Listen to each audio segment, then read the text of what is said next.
kenapa sih obat ini menjadi perhatian yang sangat serius ya? Karena kita tahu bahwa obat itu sebetulnya mempunyai dua kepentingan yang sangat diperhatikan. Yang pertama adalah kepentingan terkait dengan kesehatan. Yang kedua adalah kepentingan terhadap pertumbuhan ekonomi atau pembangunan ekonomi. Sehingga pembangunan di bidang obat di Indonesia ini harus kita kembangkan seoptimal mungkin. Sekarang mungkin pembangunan di bidang obat kita sudah sampai pada tahapan mandiri, tetapi pada produk obatnya belum sampai pada bahan baku. Jadi kalau kita lihat tadi negara pengekspor bahan baku itu Indonesia nggak tercantum di sana.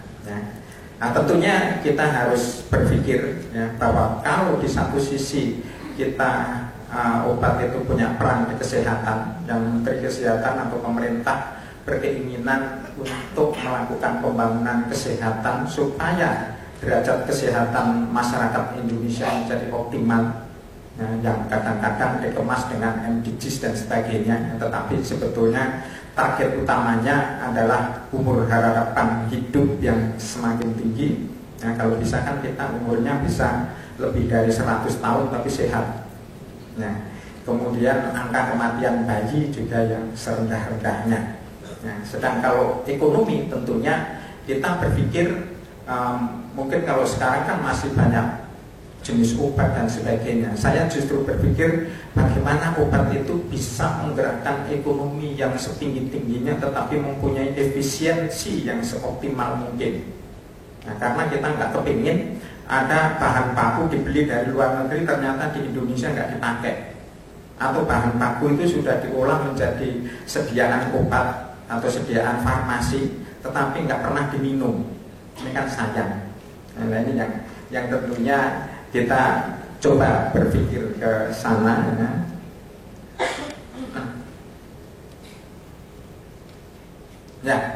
Yang akan kita ceritakan visi dan misi, kemudian fungsi dari regulatori bidang obat, kemudian gambaran umum kondisi bahan baku obat di Indonesia, tantangannya bagaimana, pengawasan obat dan bahan baku obat, kemudian strategi pengawasan bahan baku obat dan penerapan cara pembuatan obat yang baik, khususnya tentunya ada satu bagian atau sedikit nanti terkait juga dengan produksi bahan baku, dan terakhir penutup. Karena ini kalau kita lihat visi Badan POM kadang-kadang ini menjadi hal yang asing di di luar, tetapi sebetulnya kalau kita lihat saya kesana jadi nggak keras suaranya.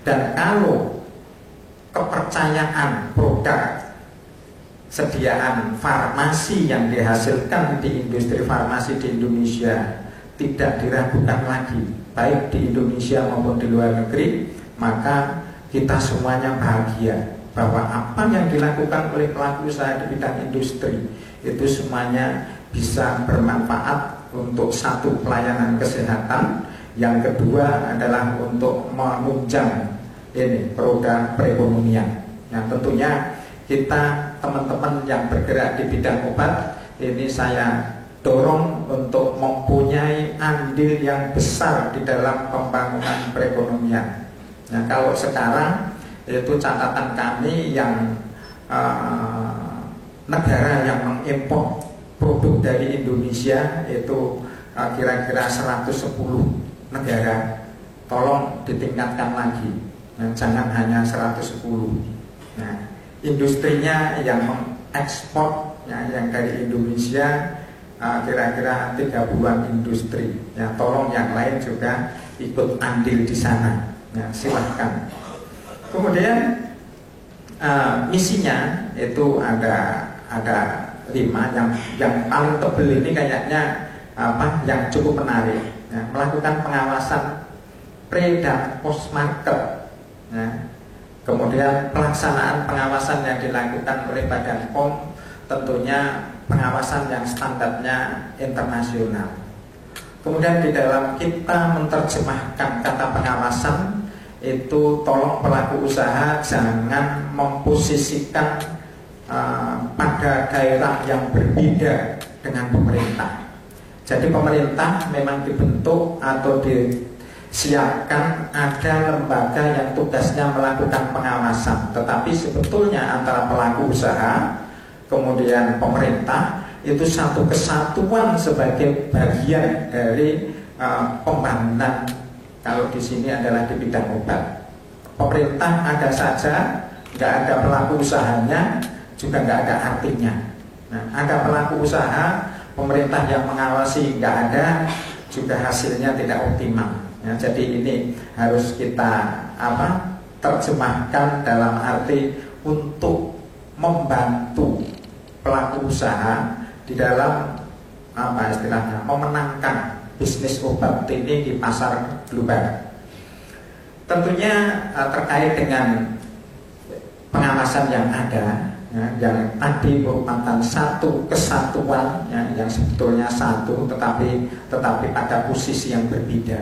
Nah, ini harapannya ada komunikasi yang baik sehingga nanti di belakang informasi-informasi yang berasal dari luar negeri atau mungkin dalam negeri itu saling di-share dan saling digunakan untuk meningkatkan keberhasilan dari produksi atau pembangunan di bidang obat di Indonesia. Kemudian budaya organisasinya, yaitu profesional, kredibel, cepat tanggap, kerjasama tim, inovatif, itu harapannya apa? Di Indonesia ini kita kepingin mempunyai kreasi, ya, yang semakin cepat, ya. Kalau bisa kita tidak mengejar apa atau kreasi apa yang sekarang berkembang di dunia, tetapi saya secara pribadi berkeinginan bangsa Indonesia itu mempunyai inovasi di mana apa yang kita pikirkan itu di atas rata-rata. Nah, jadi kalau di dalam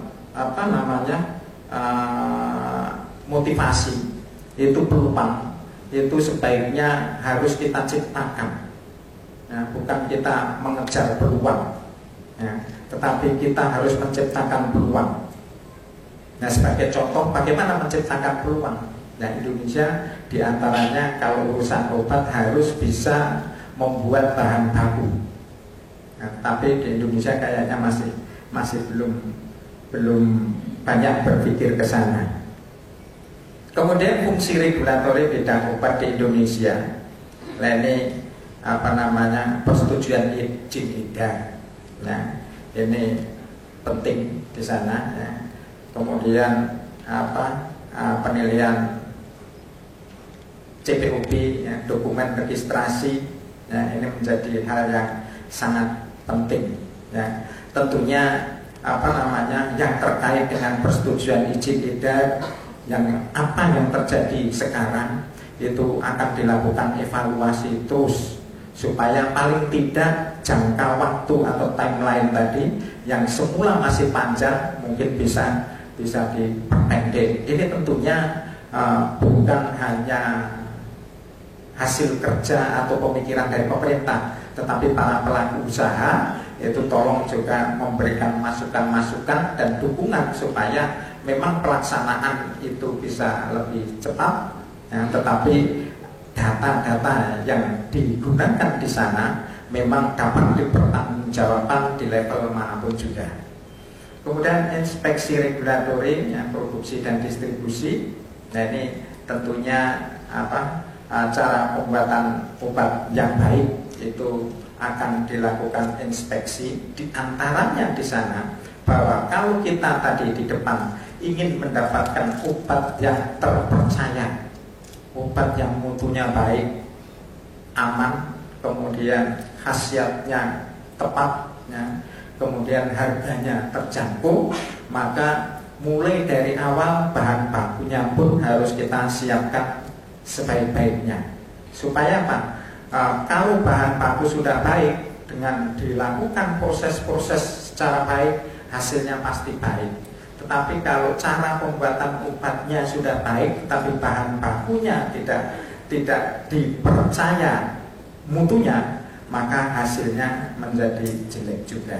Nah, kemudian kemampuan dari pengawas khususnya di cara pembuatan obat yang baik itu di Indonesia sudah diakui oleh lembaga pengawas internasional yaitu PSIS. Nah, jadi sebetulnya industri obat di Indonesia itu dapat memanfaatkan, ya, keberadaan Badan POM sebagai anggota PSIS, khususnya tadi untuk memproduksi obat yang jumlahnya mungkin bisa ditingkatkan, tetapi harus mampu melakukan persaingan pasar di luar negeri.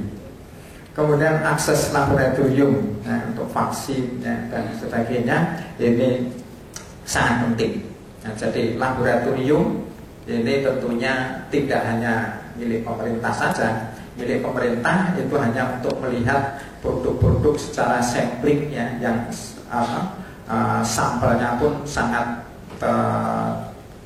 jarang pengambilannya atau frekuensi pengambilannya itu sangat jauh.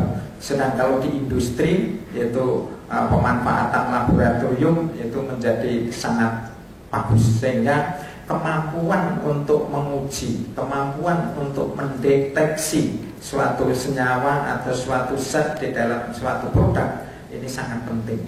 Nah, sehingga di produksi obat ini selain kemampuan produksinya, ini kemampuan mendeteksi senyawa-senyawa yang ada di sana, berapa konsentrasinya, ini sangat penting. Tentunya untuk mengasah di sana itu selain kebiasaan melakukan pekerjaan di industri, ini juga harus ditunjang oleh perguruan tinggi di dalam mengembangkan pendidikannya, supaya anak didiknya itu benar-benar siap pakai, apakah itu di sektor produksinya atau mungkin di pengujian di laboratoriumnya. Kemudian kegiatan post market terkait dengan mutu, profil, dan keamanan ini tentunya itu kita kalau cerdas itu bisa mendapatkan tambahan ekonomi, tetapi kalau kita tidak cerdas kita akan terbebani oleh keberadaan barang-barang tersebut.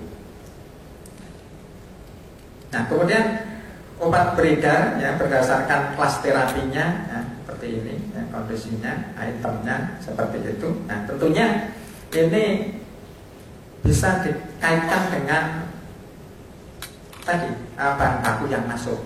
Nah, jadi nanti di pengawasan di tempat distribusi, ya, khususnya di peredaran zat-zat kimia tadi, itu bisa di cross check dengan data-data obat ini. Di samping itu juga ini bisa dikaitkan dengan berapa sebetulnya prevalensi penyakit di Indonesia, bagaimana tadi pola pengobatannya. Nah, prevalensi penyakit di Indonesia, kalau kita mau melakukan perhitungan kira-kira penyakit di Indonesia sekian tahun ke depan apa, karena bahkan obat itu nggak bisa diproduksi sekejap. Biasanya ada persiapan, apalagi bahan bakunya kita harus import. Kita harus ada selang waktu antara kita pesan bahan baku sampai nanti jadi produk jadi yang akan digunakan. Sehingga tentunya perhitungan-perhitungan pola penyakit, ya, dan prevalensi penyakit, ya, untuk di masing-masing industri itu juga sebaiknya harus digarap juga, supaya tahun ini nanti penyakitnya posisinya seperti ini sehingga saya harus sekarang import bahan baku seperti ini dan sebagainya. Nah, dan jumlah obat generik beredar per kelas terapi ya. Ini kondisinya seperti ini, jumlah itemnya ada 1794 ya. Jumlah produsennya ada 111 ya. Berarti kira-kira 50% dari industri farmasi yang ada di Indonesia ya. Tetapi memang obat generik kadang-kadang menarik, kadang-kadang enggak ya, karena harganya itu kan mepet.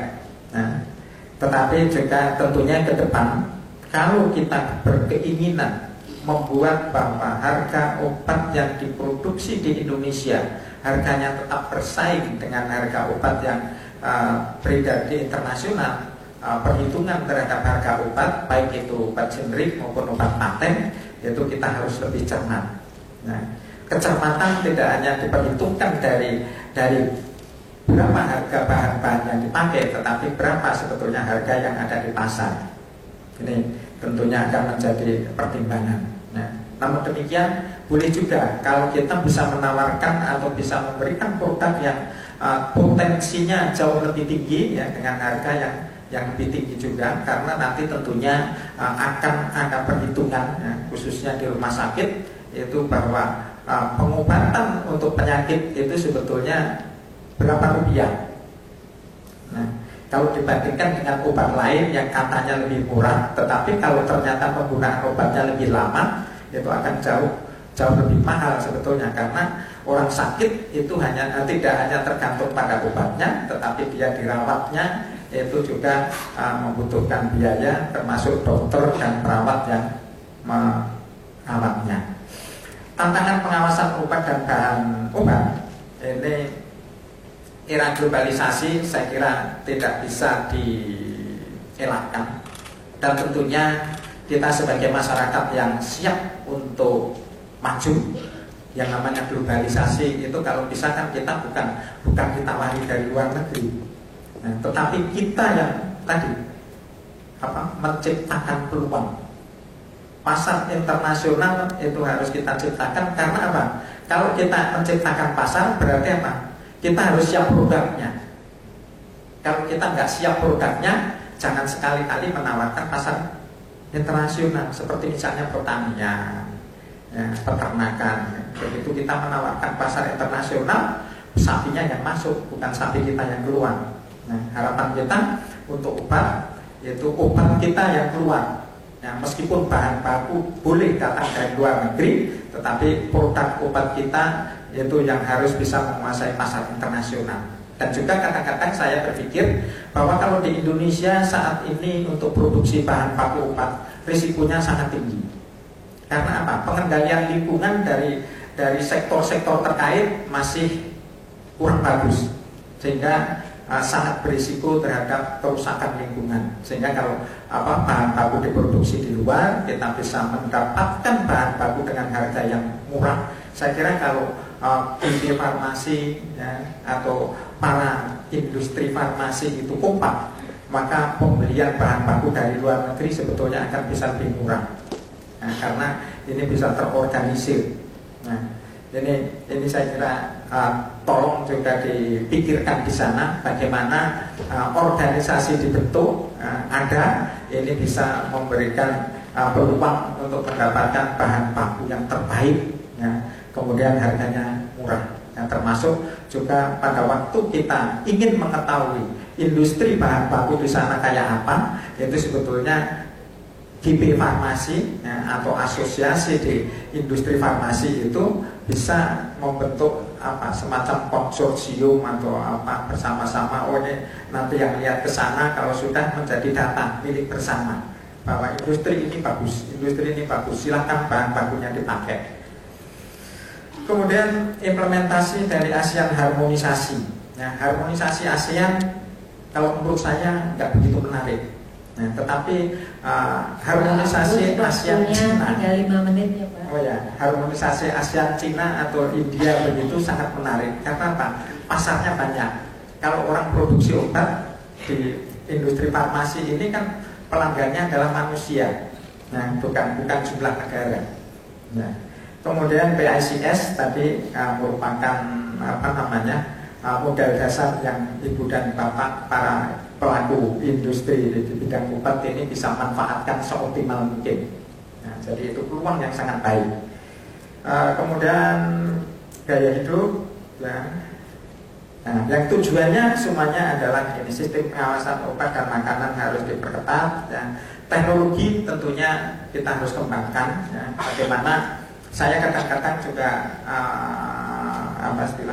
berkelakar sama teman-teman, tolong industri farmasi itu modalnya ada yang dipikirkan untuk memproduksi peralatan di Indonesia atau alat laboratorium di sana.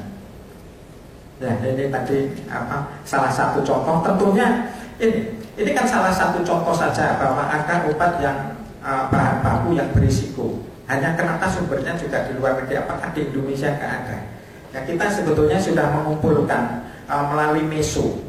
Nah, harapan kita dari data-data yang masuk di MESO itu bisa memberikan informasi kepada kita. Kita itu tidak hanya Kementerian Kesehatan atau Badan POM, itu nanti akan kita pakai bersama. Apabila zat aktif tadi atau mungkin formula tadi ternyata di lapangan berisiko, itu bisa mungkin formulanya yang harus ditarik atau zat aktifnya yang harus ditarik atau mungkin bahan penolongnya yang harus tidak digunakan lagi. Nah, ini tadi sudah banyak dijelaskan, tetapi intinya bahwa kita ingin bahwa ke depan itu obat itu menjadi semakin baik karena bahan bakunya semakin terjaga. Skema kontrol bahan baku seperti ini alurnya. Nah, jadi kita kalau memungkinkan bisa ini di sana, ini akan bagus ya. Tetapi kalau belum ya industri bahan bakunya di luar negeri tidak apa-apa. Nah, tetapi coba kita manfaatkan seoptimal mungkin. Kemudian penerapan CPUB untuk kualifikasi pemasok, ini pedoman cara pembuatan obat yang baik. Ini pada bab 7 pengelolaan bahan. Ini silahkan nanti dilihat. Kemudian pedoman cara pembuatan obat yang baik tahun 2012 bab 8 ini ada inspeksi diri, audit mutu, ya, dan juga pada aneks 8 yaitu di sana membicarakan tentang bahan baku obat, di mana bahan baku obat sendiri selain masuk di aneks 8 pada CPUB tahun 2012 itu sebetulnya lahirnya pada tahun 2006. Nah, silakan itu dicermati. Contoh temuan inspeksi terkait kualifikasi supplier adalah ini, kualifikasi supplier bahan baku aktif belum dilakukan. Telah melakukan kualifikasi supplier namun tidak dilakukan tindak lanjut, ya, kampanye masih belum ditutup. Ya. Personil yang melakukan kualifikasi supplier belum mendapat pelatihan yang memadai. Ya, tolong BP Farmasi mungkin bisa melakukan pelatihan supaya anggotanya itu menjadi terampil dan kompetensinya itu menjadi memenuhi, dan akhirnya setiap bahan baku yang didistribusikan di Indonesia, setiap bahan baku yang digunakan itu semuanya baik. Ini aplikasi untuk pedoman pembuatan bahan aktif obat, ya. Jadi ada beberapa macam, ada kimia, kemudian ada yang dari hewan, dari tanaman, dan seterusnya, ya.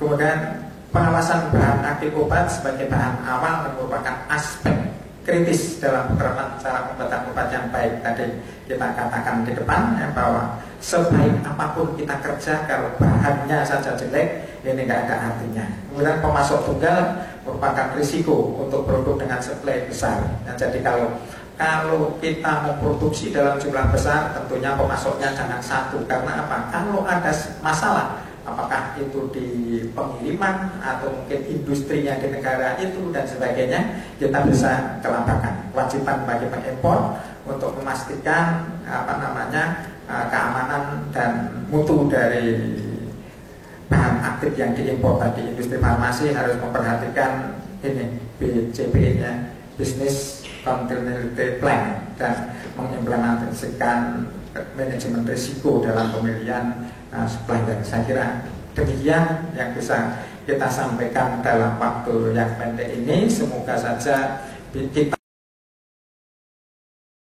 itu kita kalau cerdas itu bisa mendapatkan tambahan ekonomi, tetapi kalau kita tidak cerdas kita akan terbebani oleh keberadaan barang-barang tersebut. Nah, kemudian obat beredar ya berdasarkan kelas terapinya ya, seperti ini ya, kondisinya, itemnya seperti itu. Nah, tentunya ini bisa dikaitkan dengan tadi bahan baku yang masuk. Nah, jadi nanti di pengawasan di tempat distribusi ya, khususnya di peredaran zat-zat kimia tadi itu bisa di cross check dengan data-data obat ini. Di samping itu juga ini bisa dikaitkan dengan berapa sebetulnya prevalensi penyakit di Indonesia, bagaimana tadi pola pengobatannya. Ya, prevalensi penyakit di Indonesia kalau kita mau melakukan perhitungan kira-kira penyakit di Indonesia sekian tahun ke depan apa, karena bahkan obat itu nggak bisa diproduksi sekejap. Biasanya ada persiapan, apalagi bahan bakunya kita harus import. Kita harus ada selang waktu antara kita pesan bahan baku sampai nanti jadi produk jadi yang akan digunakan. Sehingga tentunya perhitungan-perhitungan pola penyakit ya, dan prevalensi penyakit ya, untuk di masing-masing industri itu juga sebaiknya harus digarap juga, supaya tahun ini nanti penyakitnya posisinya seperti ini sehingga saya harus sekarang import bahan baku seperti ini dan sebagainya.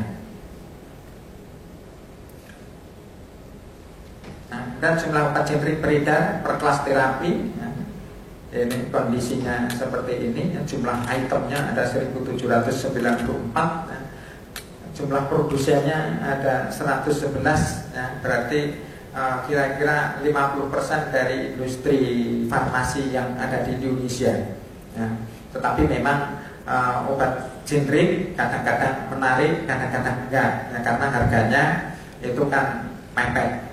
Nah, tetapi juga tentunya ke depan kalau kita berkeinginan membuat bahwa harga obat yang diproduksi di Indonesia harganya tetap bersaing dengan harga obat yang beredar di internasional, perhitungan terhadap harga obat baik itu obat generik maupun obat paten itu kita harus lebih cermat.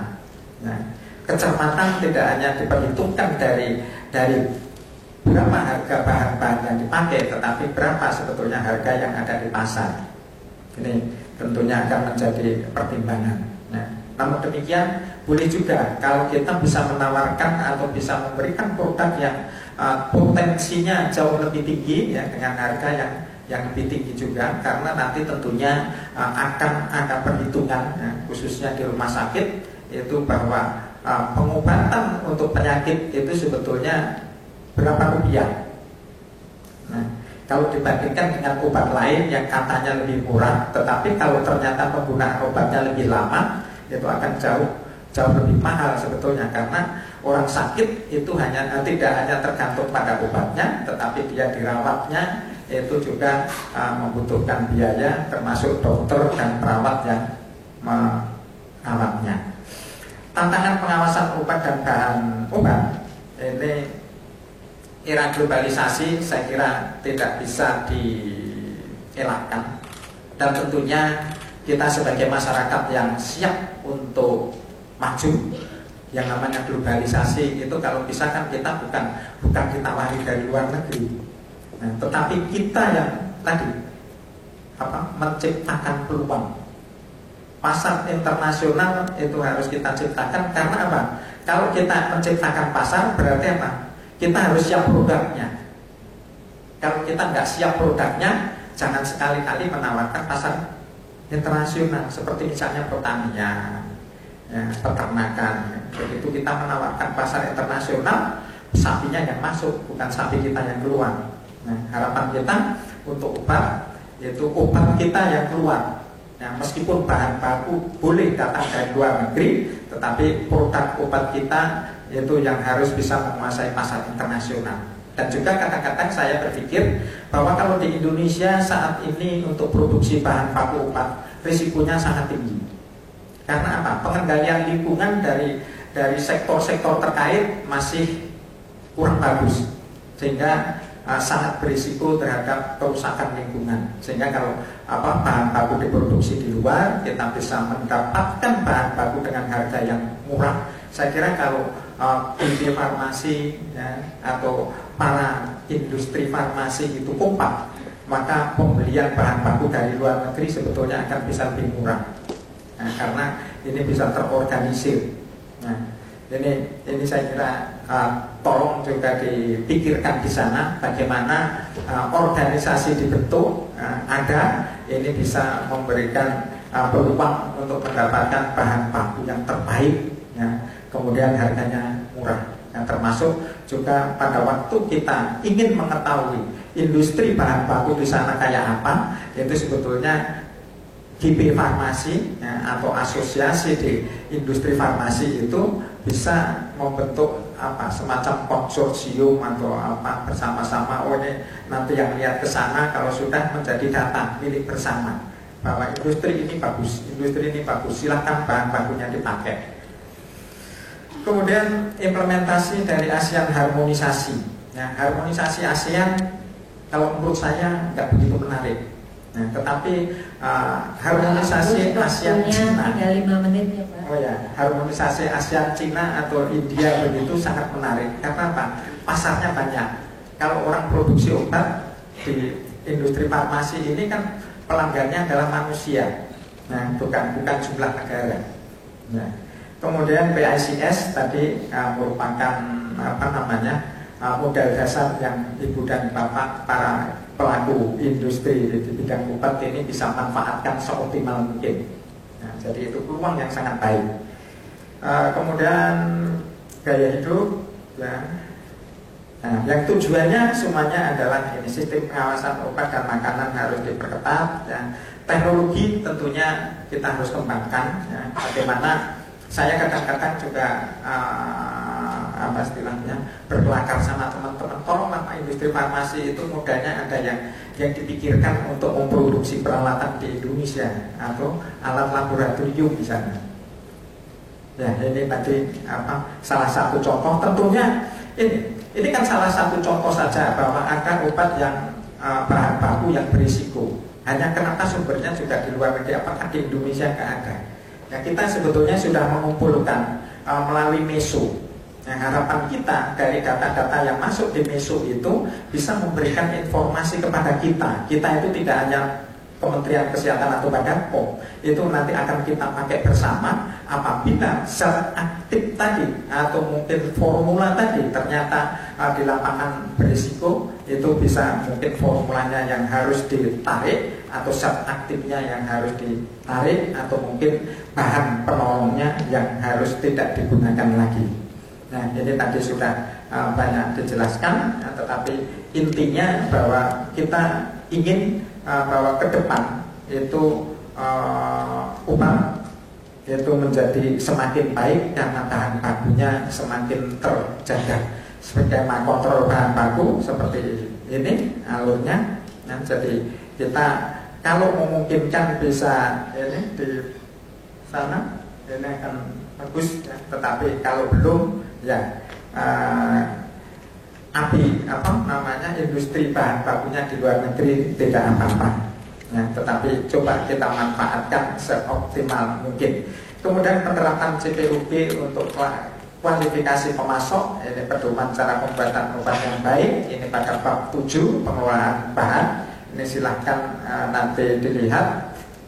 Kemudian pedoman cara pembuatan obat yang baik tahun 2012 bab 8 ini ada inspeksi diri, audit mutu ya, dan juga pada aneks 8 yaitu di sana membicarakan tentang bahan baku obat, di mana bahan baku obat sendiri selain masuk di aneks 8 pada CPUB tahun 2012 itu sebetulnya lahirnya pada tahun 2006.